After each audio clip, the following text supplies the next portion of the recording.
Cristo ressuscitou, aleluia, venceu a morte com amor. Caríssimos irmãos e irmãs, que bom te encontrar neste domingo.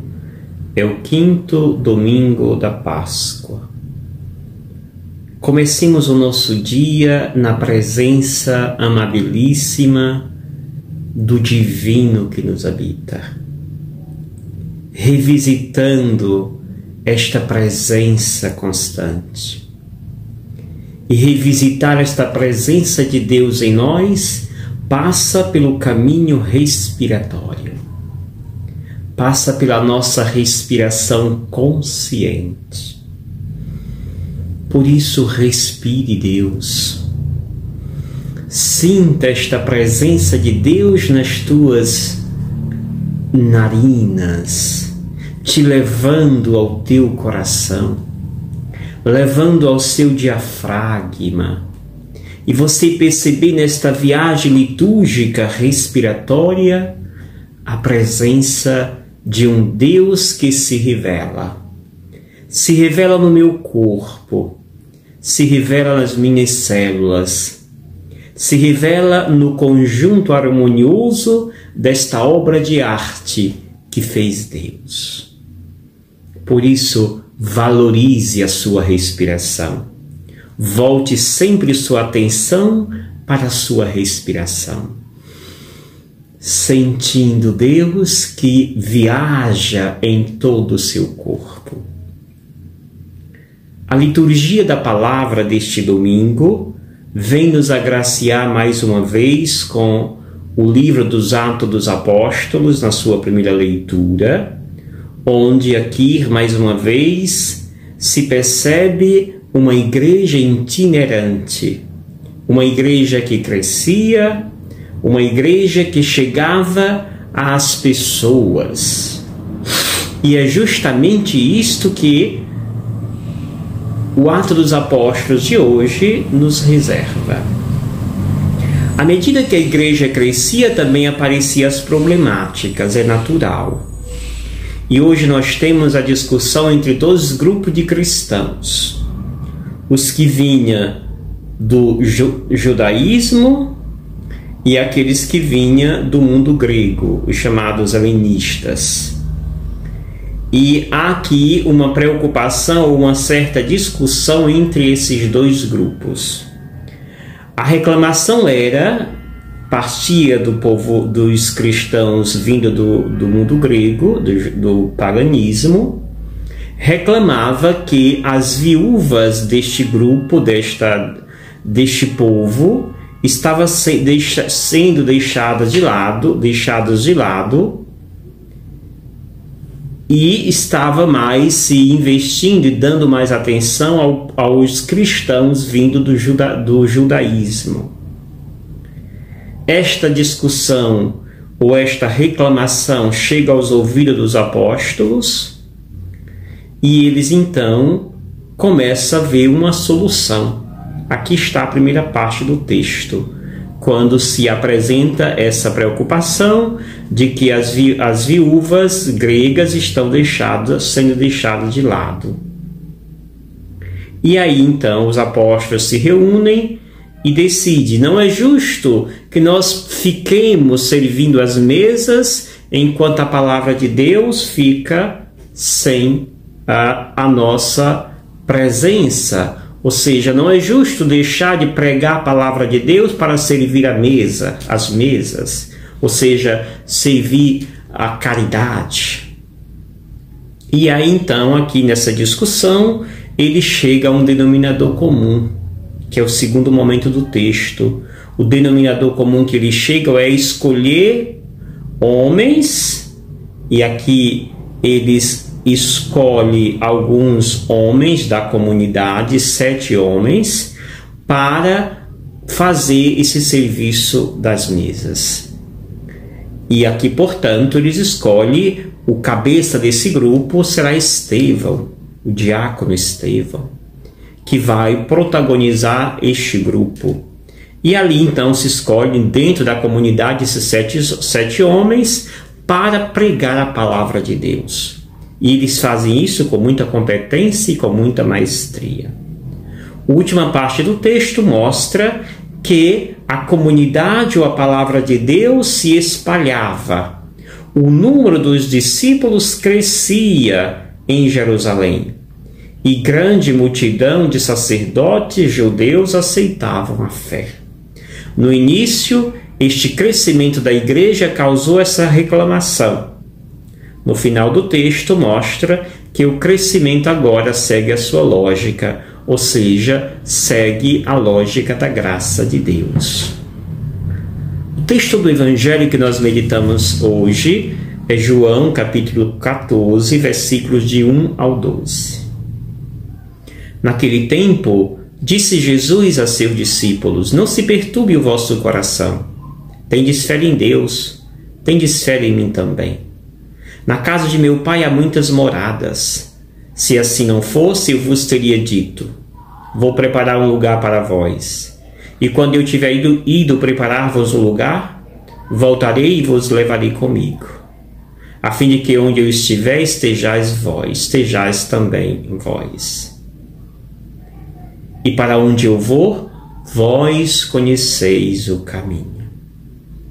Tomé disse a Jesus: Senhor, nós não sabemos para onde vais. Como podemos conhecer o caminho? E Jesus respondeu: eu sou o caminho, a verdade e a vida. Ninguém vai ao Pai senão por mim. Se vós me conhecesseis, conheceríeis também o meu Pai. E desde agora conheceis e o vistes. Disse Filipe: Senhor, mostra-nos o Pai, isso nos basta. Jesus respondeu: há tanto tempo estou convosco, e não me conheces, Filipe? Quem me viu, viu o Pai. Como é que tu dizes, mostra-nos o Pai? Não acreditas que eu estou no Pai e o Pai está em mim? As palavras que eu vos digo, não as digo por mim mesmo, mas é o Pai que, permanecendo em mim, realiza as suas obras. Acreditai-me, eu estou no Pai e o Pai está em mim. Acreditai ao menos por causa destas minhas obras. Em verdade vos digo, quem acredita em mim fará as obras que eu faço, e fará ainda maiores do que estas, pois eu vou para o Pai. Palavra da salvação. Glória a vós, Senhor. Caríssimos irmãos e irmãs, o texto de hoje, na sua riqueza, nós podemos estar rezando esse texto a partir de 3 momentos. O primeiro momento se subdivide em duas imagens. Vejamos, o texto que hoje nós lemos de João está dentro do contexto ainda do lava-pés, de despedida. É um texto de despedida. Despedida porque Jesus demonstra que está indo ao encontro da morte, vai morrer. E os discípulos estão entristecidos sem compreender o que vai acontecer. E essa tristeza se dobra quando percebe, quando tem consciência de que Jesus vai ao encontro da morte. A incompreensão a respeito da ressurreição é grande. Por isso é o motivo da tristeza de seus discípulos. A primeira parte do texto, diante dessa tristeza, Jesus vai falar de fé. E esta fé, ela é simbolizada justamente por esta conexão entre eu e Deus. E ela é mais do que necessária. Se eu tiver esta plena ligação com Deus, eu acolho o mistério de Deus. Eu não me assusto, não me amedronto diante dos desafios que Deus me apresenta. Mas, pelo contrário, me coloco, sim, a serviço e acolho o projeto que Ele me apresenta. Não se perturbe o vosso coração. Tendes fé em Deus, tendes fé em mim também. A segunda imagem que aparece é a imagem da casa. E esta casa, Jesus está dizendo, se esta casa provisória for destruída, eis que eu vou à frente, preparar-vos uma casa para tê-los comigo. Ou seja, a vossa casa está garantida. A casa que é o colo amoroso de Deus. Esta casa está garantida por Deus. Ele vai à frente preparar esta casa para que nós não fiquemos chuva, não fiquemos órfãos. Esta casa, é claro, não é uma casa física, é uma casa espiritual. E por isso que muitos de nós temos medo, porque temos resistência à vida espiritual. Mas de lá nós viemos e para lá retornaremos. Por isso é bom que agora nós aprendamos cada dia a gostar, a viver esta vida baseada na espiritualidade que é Cristo. E aí, caríssimos irmãos e irmãs, a segunda parte do texto mostra agora a famosa dúvida de Tomé. Quando diz Jesus, para onde eu vou, vós conheceis o caminho. Senhor, nós não sabemos para onde vais, como podemos conhecer o caminho? Tomé tem a oportunidade de saber mais uma vez quem é Jesus. E Jesus traz lá a sua identidade da antiga aliança. Eu sou. Eu sou o caminho, a verdade e a vida. Esse caminho não é um caminho dentre outros, é o caminho por excelência. E não é um caminho físico, é um caminho espiritual. É um caminho de entrega. É um caminho em que nós temos consciência e vivemos esta plena harmonia com aquele que nos chamou, que é Deus. Da mesma forma, esta verdade e esta vida. Aquilo que nos liberta, aquilo que nos dignifica na presença do Altíssimo Deus. Ninguém vai ao Pai senão por mim. Se vós me conhecesseis, conheceríeis também o Pai, continua Jesus. Ou seja, Jesus quer que os seus discípulos acolham este mistério. Esse mistério que passa por essa entrega a este caminho, por essa entrega a esta verdade, por essa entrega a esta vida.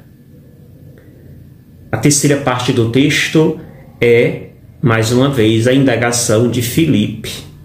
Filipe que diz, Senhor, mostra-nos o Pai, isso nos basta.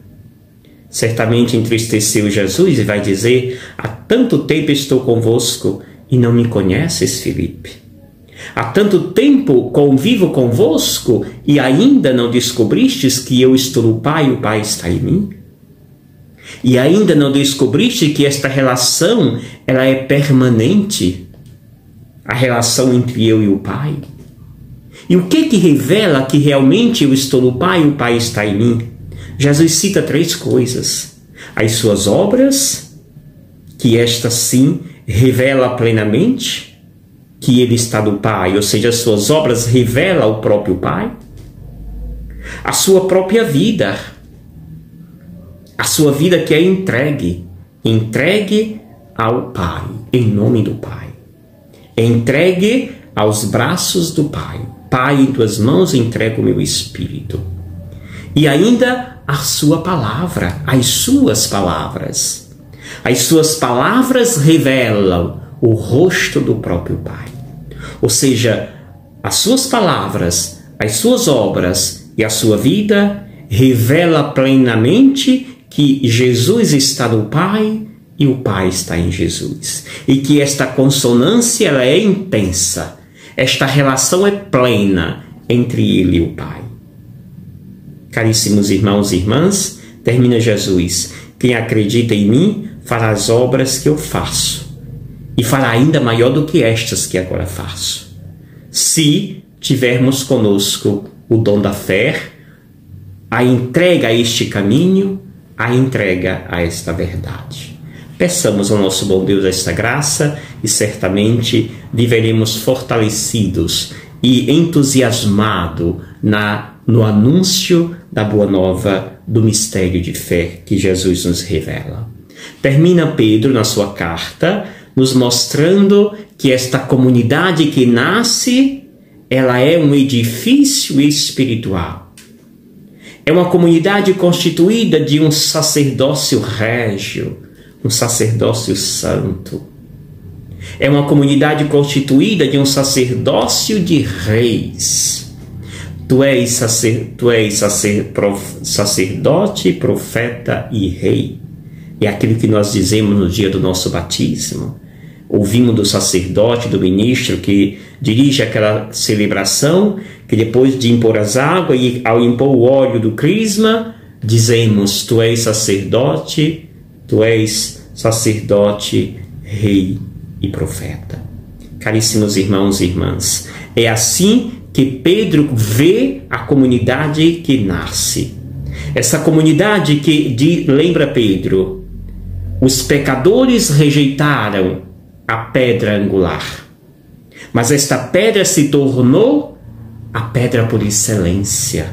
Deus não o rejeitou, mas fez desta pedra, que para aqueles que ignoravam era de tropeço, fez dela uma pedra angular. A pedra por excelência que sustenta a edificação, a obra de Deus. Rezemos ao nosso bom Deus, para que Ele nos faça cada dia protagonista e membros desta comunidade de sacerdotes, de profetas e de reis. Não esqueça de deixar seu comentário no nosso canal do YouTube, deixe nosso programa Sopro de Esperança. Não esqueça de se inscrever no canal do Padre Gildenor. Pedir outras pessoas que se inscrevam, se você gosta, claro, deste conteúdo. De multiplicar esse conteúdo, compartilhando com outras pessoas. Não esqueça de deixar o seu like, porque isso faz com que a plataforma divulgue mais o nosso material. Vamos evangelizar. Se una a nós, a mim, e evangelizemos este mundo tão necessitado da palavra de Deus. E eu te abençoo, em nome do Pai, do Filho e do Espírito Santo. Amém. Gratidão. Obrigado, Senhor, porque és meu amigo.